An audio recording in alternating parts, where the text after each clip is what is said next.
Hi weavers, welcome to our channel just imagine novels.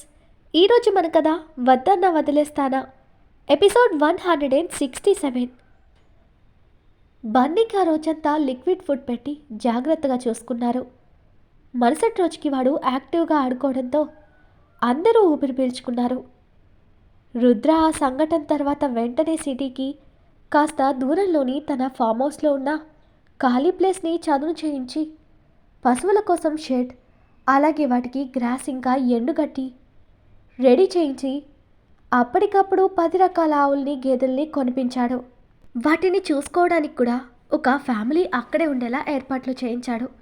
అంతేకాదు, రోజు ఉదయం సాయంత్రం వరం భర్త సుబ్బయ్య అక్కడికి వెళ్ళి దగ్గరుండి పాలు పితికించి తీసుకురావాలని ఆర్డర్ వేశాడు రుద్ర.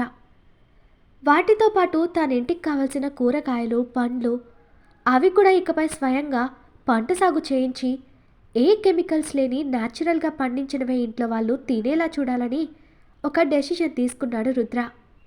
నైట్ బన్నీ నిద్రపోతుంటే వాడినే చూస్తూ తల నిమురుతున్న శివాని రుద్ర తన పక్కన కూర్చున్నా గమనించనంతగా ఆలోచనల్లో కూరుకుపోయింది.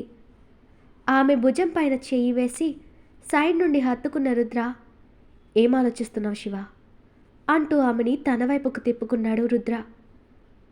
నాకెందుకు నువ్వు నిజాలు చెప్పడం లేదు రుద్ర? ఇదంతా చేస్తుంది ఆ కౌశల్ మావయ్యే కదా అని సూటిగా అడిగింది శివాని. రుద్ర క్షణం ఆశ్చర్యపోయినా తన భార్యామణి తెలివి తెగింపు తనకంటే బాగా ఎవరికి తెలుసు? చిన్నగా నవ్వి, నీ దగ్గర నేనేదైనా దాయగలనా రాకాసి అని బుగ్గలాగాడు. ఐస్ చేయకు రుద్ర, వాడు చచ్చిపోయింది, ఇక పీడ పోయిందనుకుంటే వీడొచ్చాడు. అసలు వాళ్ళకి కొంచెం కూడా మనస్సాక్షి అనేది ఉండదా రుద్ర? మనం ఇంకా ఎన్ని అన్యాయాలు భరించాలి అని అడిగింది బాధ కోపం కలగలిపి క్రాక్ అవుతున్న వాయిస్తో శివాని. ఆమెని గుండెలకి హత్తుకుంటూ, నువ్వు ఇలా బాధపడకూడదని నేనేది నీ దాకా రాకూడదని అనుకున్నానే. ఇప్పుడు నువ్వు ఎమోషనల్ అయ్యావంటే ఆ ఎఫెక్ట్ మన పిల్లల మీద పడుతుంది. త్వరలోనే వాడిని కూడా వాడి మేనల్లుడి దగ్గరికే పంపేస్తాను, భయపడకు అని ఆమెని అనునయించాడు రుద్ర. ఏమో రుద్ర, ఇదంతా చూసినప్పుడు నా వల్లే నువ్వు కూడా ఇన్ని బాధలు, ప్రాబ్లమ్స్ అనుభవించాల్సి వస్తుంది. నేను నీ లైఫ్లోకి వచ్చి తప్పు చేశానేమో అనిపిస్తుంది అంటూ కన్నీళ్లతో చెప్తున్న శివాని పెదాలని తన పెదాలతో మూసేశాడు రుద్ర.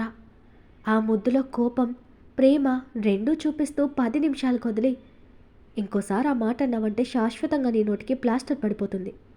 నువ్వు లేని లైఫ్ ఊహించుకోవడం కూడా నాకు చాలా కష్టం. నువ్వు ఇలా వీక్ అవుతుంటే నా శివానివి నువ్వు కాదనిపిస్తుంది ఈ క్షణం అని సీరియస్గా చెప్పాడు రుద్ర. శివాని గాయమైన తన పెదవిని పట్టించుకోకుండా రుద్ర మెడవంపులో మొహం దాచుకుని, నాది భయం కాదు, బాధ రుద్ర. మీలో ఎవరికైనా ఏదైనా అయితే నన్ను నేను ఈ జన్మకు క్షమించుకోలేను అంది బాధగా శివాని. ఎవరికి ఏం కాదు, కానివ్వను. నా మీద నమ్మకం ఉంచు. జస్ట్ ఫ్యూ డేస్ అంతే. ఆ తర్వాత మన జోలికి ఎవరూ రాకుండా చేస్తాను అంటూ ఆమె తలపై ముద్దు పెట్టి ప్రామిస్ చేశాడు రుద్ర.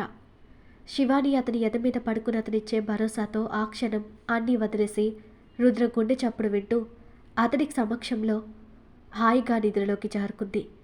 ఆమె ఎంతలా మానసికంగా నలిగిపోతుందో అర్థం చేసుకున్న రుద్ర ఆమెని జోకొడుతూ, శివ, నిన్ను నన్ను ఇంత సఫర్ చేసినందుకు వాడిని ఊరికే వదలను. ప్రత్యక్ష నరకమేంటో చూపించి చంపుతాను అని మనసులో కసిగా అనుకున్నాడు రుద్ర. అదే టైంకి బసవ ఇచ్చిన ఇన్ఫర్మేషన్ చూస్తున్న గిరీష్, అంటే అందరూ ఒకే చోటికి చేరుతున్నారన్నమాట. బసవ, ఇదేం మంచి టైం. నువ్వు మన వాళ్ళతో వెళ్ళి పిల్ల పాప అని చూడకుండా దొరికిన వాళ్ళని దొరికినట్టు చంపే. వాళ్ళలో నీకు కావాల్సిన దాన్ని నువ్వు అనుభవించి అందరినీ తగలబెట్టేయని కోపంగా చెప్పాడు గిరీష్. బసవ క్రూరంగా నవ్వుతూ అలాగే అని తలూపి బయటకు నడిచాడు. మరుసటి రోజు ఈవినింగ్కి రుద్ర ఆఫీస్లో తన వర్క్ కంప్లీట్ చేసుకుని మేనేజర్కి 2 రోజులు ఏమేం వర్క్ చేయాలో అప్పగించొచ్చాడు. ఏంటమ్మా, నువ్వు ఇంకా బ్యాగ్ సర్దుకోలేదా అని అడిగారు ప్రతాప్ గారు హాల్లో కూర్చుని బుక్ చదువుకుంటున్న భవానీని చూసి. ఆవిడ బుక్ పక్కన పెడుతూ, నేను రావడం లేదన్నయ్య, మీరందరూ వెళ్ళిరండి, నాకు తోడుగా వరం ఉంది కదా అని చెప్పింది భవానీ. అదేంటమ్మా, అందరూ వెళ్దామనే కదా అనుకున్నాము, నీకు రావడానికి ఏమి ఇబ్బంది అని అడిగారాయన.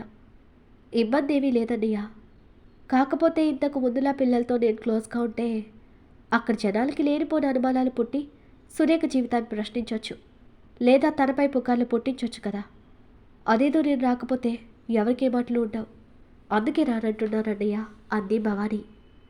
ఆయన నవ్వి, అలాంటివేమీ జరగవు కానీ నువ్వు లేనిపోని అపోహలతో ఎదురుగా ఉన్న సంతోషాల్ని దూరం చేసుకోకు భవాని. వెళ్ళి నీ లగేజ్ సర్దుకో అని చెప్పారు ప్రతాప్ గారు. మావయ్య చెప్పేది నిజం పెద్దమ్మ. అక్కడ ఎవరూ ఎవరిని క్వశ్చన్ చేయరు. వరం ఆంటీ నువ్వు కూడా పెద్దమ్మకి లగేజ్ సర్దడానికి హెల్ప్ చేయపో. మావయ్యకి కాఫీ నేనిస్తాను అంటూ వంటింట్లోకి వెళ్ళింది శివాని. భవానీ వాళ్ళంతగా చెప్పాక కాదంటే బాగోదని వరాన్ని వెంట తీసుకుని తన రూమ్కి వెళ్ళి బ్యాగ్ సర్దించింది. శివాని కాఫీ పెట్టేలోపు రుద్ర కూడా రావడంతో అతనికి కూడా కాఫీ ఇస్తుంటే, వాడేం చేస్తున్నాడు శివ అని అడిగాడు కాఫీ అందుకుంటూ రుద్ర. టీవీలో కార్టూన్ చూస్తున్నాడు రుద్ర. రేపు ఊరికి వెళ్తున్నామని వాడి ఆనందం చూడాలి. వాడి బొమ్మలన్నీ ప్యాక్ చేశాడు. 4 రోజులకి తిరిగి మళ్ళీ వాటిని ఇక్కడికే కదా తెచ్చేది. వద్దంటే వినడం లేదు. కారు బదులు ట్రక్ కావాలేమో నీ కొడుకు లగేజ్ కోసం అని చెప్పింది శివాని. పోనీలేమ్మా, వాడి ఆశనెందుకు కాదన్నాం. ఒక కారు కాకపోతే మరొకటి కూడా తీసుకుపోదాం. అంతటి దానికి వాడిని బాధ పెట్టడం ఎందుకు అంటూ మనవడిని వెనకేసుకుని వచ్చారు ప్రతాప్ గారు. నాన్న, మీరు కూడా వాడిని ఇలా గారాబం చేస్తే ఇక వాడు మరీ కోతిలా తయారవుతాడు. వాళ్ళమ్మ చేసే గారాలకే వాడు చెప్పింది వినడం లేదు అంటూ భార్యని దెప్పి పొడిచాడు రుద్ర. అబ్బా, ఇంకా ఈ మాట రాలేదేమా అని చూస్తున్నా అని మూతి బిగించింది శివాని. నేనేమైనా లేని మాట చెప్పానంటే ఉన్నదేగా. నీ కొడుకుని చిన్న మాట పండిస్తావా అసలు? ఇక నీ సుపుత్రుడు నేనేదైనా కోపంగా అనగానే ఓ చూపు చూస్తాడు. వాడికేదో నేను కొడుకుని, వాడు నా బాబు అన్నట్టు అని వెటకారంగా అన్నాడు రుద్ర బన్నీని. ప్రతాప్ గారు కొడుకు మనవడి మీద చెప్తున్న చాడీలకి ముసిముసిగా నవ్వుకున్నారు. అబ్బబ్బా, ఏం కుళ్ళు మనిషి రుద్ర నువ్వు. నా కొడుకు నేను ప్రేమగా ఉండడం కూడా నువ్వు చూడలేవు అని మూతి తిప్పేసింది శివాని. ఎవడు ప్రేమగా ఉండొద్దనిలేదే రాకాసి. ఆ ప్రేమ నా మీద లేదు, మీ ఇద్దరికీ అదే నా బాధ అంటూ జాలిగా మొహం పెట్టాడు రుద్ర. ఇక చాలు రుద్ర, ఆపు. నా మనవడిది కూడా నీ పోలికే. ఒకప్పుడు నువ్వు కూడా మీ అమ్మే ప్రపంచంగా ఉండేవాడివి. నన్ను కూడా నువ్వు మీ అమ్మ అసలు పట్టించుకునేవారా? అలాగని మీకు నేనంటే ప్రేమ లేదా అంటే చాలా ప్రేమ, కానీ పైకి చూపించేవాళ్ళు కాదు. వాడు కూడా అంతే. నువ్వంటే చాలా ఇష్టం కానీ పైకి చూపించాడు నా మనవడు అని నవ్వుతూ చెప్పారా పెద్ద ఆయన. కరెక్ట్గా చెప్పారు మావయ్య. ఈయనకేం అర్థం కాదు. వాడి మనసు బంగారం. వాడికి నీ మీద ప్రేమ లేదని ఎలా అనుకున్నావు రుద్ర? వాడు ఏదైనా తప్పు చేస్తే నువ్వు కోప్పడగానే వెంటనే సరి చేసుకుంటాడెందుకు? నీ దృష్టిలో వాడెప్పుడు పర్ఫెక్ట్ అనిపించుకోవాలని. అది అర్థం చేసుకోకుండా వాడికి నీ మీద ప్రేమ లేదంటున్నావు అని అలకగా చెప్పింది శివాని. ఈరోజు వాడి ప్రేమ ఏంటో నేను గమనిస్తానే. నువ్వు చెప్పింది అబద్ధం అవ్వాలి, అప్పుడు చెప్తాను నీ పని అని రూమ్లోకి వెళ్ళాడు రుద్ర. బన్నీ కోసం పాలు తీసుకుని రుద్ర వెనకే శివాని కూడా వెళ్ళింది. ఆ తర్వాత బన్నీకి పాలు తాగించింది. రుద్రని చూడలేదు వాడు. టీవీలో కార్టూన్ చూస్తూ మునిగిపోయి ఉండడంతో రుద్ర నేరుగా స్నానం చేసి అప్పుడు కొడుకు దగ్గరకు వచ్చాడు. హాయ్ డాడ్ అని విష్ చేసి టీవీ చూస్తుంటే, ఏరా చదవడం రాయడం లాంటివి చేయవా? అప్పటి నుండి టీవీనే చూస్తున్నావు అంటూ వాడి పక్కన కూర్చున్నాడు రుద్ర. రేపు మనం ఊరికి వెళ్తున్నాం కదా, అందుకే ఏం చేయడం లేదు. అక్కడ అత్త రోజు 1 గంట సేపు చదవందే వదలదు. అక్కడ చదవక తప్పదు కాబట్టి ఇక్కడ కూడా ఎందుకని చదవలేదు డాడీ అన్నాడు బన్నీ. వాడి ఆన్సర్కి రుద్ర బుర్ర గిర్రమని తిరిగింది. రే, అక్కడ చదవాలని ఇక్కడ చదవకుండా ఉంటావా? నా బాబే, ఏం తెలివితేటలు వచ్చారా నీకు? ఇవన్నీ మీ అమ్మ బుద్ధులు అయ్యుంటాయి, నావైతే కాదు అంటూ శివాని వైపు చూశాడు రుద్ర. శివాని అప్పటికే కోపంగా చూస్తూ, వాడేదైనా గొప్ప పని చేస్తానేమో నీ తెలివితేటలు, కాదని వేరే ఏదైనా అయితే వెంటనే నా తెలివి మీద పడ్డావు. నువ్వు ఎన్ని చెప్పినా నా కొడుకు తెలివైన వాడే అని మూతి తిప్పి బన్నీ పక్కన సెటిల్ అయింది శివాని. వాళ్ళ మాటల్ని అర్థం చేసుకోవడానికి గ్యాప్ తీసుకున్న బన్నీ అవి అర్థం అవ్వగానే తండ్రి వైపు చూసి, డాడ్, నన్ను ఏమైనా అలా అనుకుంటే డైరెక్ట్గా నన్నే అనొచ్చు కదా. మధ్యలో మా అమ్మ ఏం చేసిందని తన్నంటావు. నాకు చదవడం ఇష్టం లేదని చెప్పలేదు కదా. రోజంతా చదవడం చిరాకు అంతే. దానికే నాకు తెలివి లేదంటావా అని గుర్రుగా చూస్తూ క్వశ్చన్ చేశాడు బన్నీ రుద్రని. అబ్బో, చదవకేం చేస్తావంట?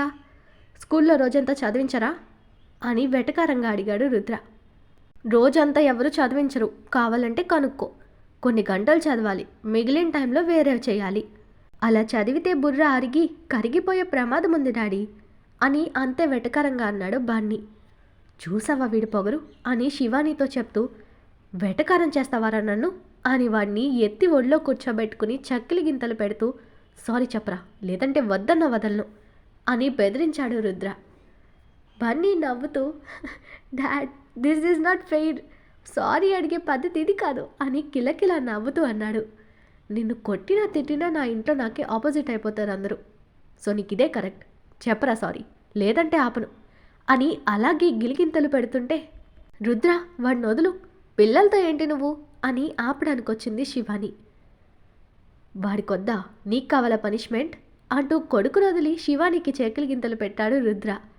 డాడ్ వద్దు, మా అమ్మను వదిలే, నీకు సారీ చెప్తాను, సారీ సారీ అంటూ రుద్ర చేతుల్ని పట్టాపాడు బన్నీ.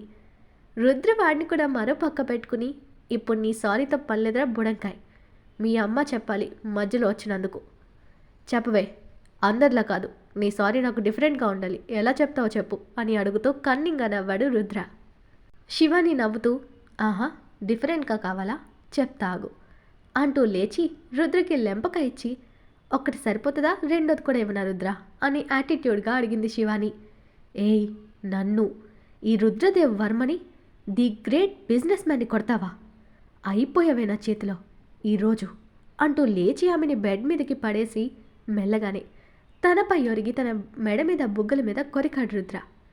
నిజంగా ఎక్కడ రుద్ర కోపంగా శివానీని ఏదైనా చేస్తాడేమోనని టెన్షన్ పడిన బాన్ని బెడ్ మీదున్న రుద్ర వీపు మీద ఎక్కి డాడ్ మమ్మను వదిలి కొట్టుకొని ఏడుపందుకున్నాడు. రుద్ర శివానీని వదిలి వాణ్ణి పట్టుకుని బెడ్ మీద అలాగే పడుకుంటూ రే ఏడవక్రా బాబు, మీ అమ్మని నేనేమీ చేయను, చూడు మీ అమ్మ నవ్వుతుంది అని శివానీని చూపించిన తర్వాత కానీ వాడు ఏడుపాపలేదు.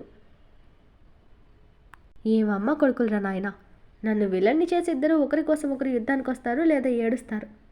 నాకు మీరంటే ఉన్న ప్రేమను చూడరు కదా ఇద్దరు, మీరు వేరు నేను వేరు కదా, పోండి అని అలిగి బాల్కనీలోకి వెళ్ళిపోయాడు రుద్ర. బంగారం, డాడీ కోపం వచ్చిందేమో, నువ్వు ఒక ముద్దు నేను ఒక ముద్దు పెట్టి కూల్ చేద్దాం పదా అని చెప్పి లేచి వాడిని కూడా తీసుకుని రుద్ర కోసం వెళ్ళింది శివాని. రుద్ర బాల్కనీలోని ఊయల్లో పడుకుని మొహానికి చెయ్యడ్డు పెట్టుకుని ఉన్నాడు. భయం భయంగా దగ్గరకు వెళ్లారు అమ్మ కొడుకులు ఇద్దరు. శివాని వదిలి బన్నీ ఫస్ట్ రుద్ర మీదకి ఎక్కి కూర్చున్నాడు. శివాని కూడా అతని పక్కనే కూర్చుంది. రుద్ర అంటూ అతని భుజంపై చెయ్యి వేగానే విసురుగా తన చేతిని తోసేశాడు రుద్ర. అబ్బో, అయ్యగారికి కోపం నిజంగానే వచ్చిందిరా కన్నా, ఇప్పుడు మనం ఏం చేస్తే ఆ కోపం పోతుందో అడగరా అని నవ్వుతూ అంది శివాని బన్నీతో. డాడ్ నీతోనే ఇలా ఉంటే నాతో ఇంకా ఎక్కువ కోపం చూపిస్తాడు మా, నేను అడుగును నువ్వే అడుగు అన్నాడు బన్నీ గడుగు కన్ను కొడుతూ. వాళ్ళ వేషాలన్నీ ఓరకంట చూస్తున్న రుద్ర వస్తున్న నవ్వుని పెదవుల చాటున దాచి ఇంకా ఏం చేస్తారో చూద్దామని అంతే సీరియస్నెస్ నటించాడు రుద్ర. తప్పదా అని దీనంగా ఫేస్ పెట్టిన శివాని, ఏమండోయ్ రుద్రదేవ్ వర్మ గారు, మీ పట్ల మేం చేసిన తప్పుకి ఎలా క్షమాపణ చెప్తే శాంతించి మాతో ఎప్పట్లో ఉంటారో సెలవివ్వండి అని డ్రామాటిక్గా అడిగింది శివాని. మమ్మ నువ్వేమడిగావు, నాకు అర్థం కాలేదు అంటూ బుడ్డోడు మొహం అదోలా పెట్టాడు. అది స్వచ్ఛమైన తెలుగు బేటా, నువ్వు తెలుగు బాగా నేర్చుకోవాలి, అన్నీ నేర్చుకున్నట్టు అని చెప్తూ పతిదేవా సెలవిస్తారా అని మరోసారి రుద్ర చేతిని పట్టి అడిగింది శివాని. అని విసుగ్గా చేతిని మొహానికి అలాగే తిరిగి అడ్డు పెట్టుకుని రేపు బుడంకాయ్, మీ అమ్మని నాటకాలు బంద్ చేసి లోపలికి పొమ్మని చెప్పు, లేదంటే దాని మూతి సొట్టపడుతుందని లేని కోపం నటిస్తూ కసిరాడు రుద్ర. నువ్వు నాతో మాట్లాడేదాకా పోయేది లేదు, కావాలంటే నీ మీదే పడుకుంటాను అని రుద్ర భుజం పైన తల ఆనించి పడుకుంది శివాని. రుద్ర టక్కున ఆమెని పైకి లేపి పాగల్, అలా పడుకుంటే లోపల నా పిల్లలకి ఇబ్బంది అవుతుంది తెలీదా అని కోపంగా అరిచాడు రుద్ర. నేను మరీ అంత ఒంగలేదు అని చిన్నబుచ్చుకున్నది శివాని. చేసిన నాటకాలు చాలు, ఇద్దరు లోపలికి పొండి, నాకు కాస్త మనశ్శాంతి కావాలి, ఒంటరిగా వదిలేసి వాడిని తీసుకుపో అంటూ మొహం పక్కకు తిప్పుకున్నాడు రుద్ర. శివానికి బాధగా అనిపించింది రుద్ర తనని అవాయిడ్ చేస్తుంటే. బన్నీ బంగారం, నువ్వు ఈరోజు తాతయ్య దగ్గర పడుకోపో, నేను డాడీని ఎలాగోలా కూల్ చేస్తాను అని వాడికి చిన్నగా చెవిలోకి చెప్పి పంపేసింది శివాని. వాడు బుద్ధిగా తలూపి బయటకు నడిచాడు. ఇద్దరూ వెళ్ళిపోవడం చూసి సైలెంట్గా పడుకున్నాడు రుద్ర.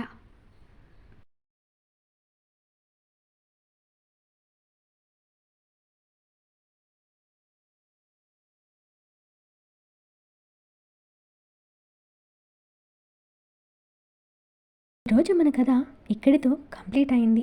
ఈ స్టోరీ మీకు నచ్చినట్టయితే ప్లీజ్ స్టోరీని లైక్ చేసి కామెంట్ రూపంలో మీ అభిప్రాయాన్ని తెలియచేయండి. అలాగే ఛానల్ని సబ్స్క్రైబ్ చేసుకుని షేర్ చేసి మాకు సపోర్ట్ చేయండి. నెక్స్ట్ అప్డేట్తో మళ్ళీ కలుద్దాం. అంతవరకు బాయ్.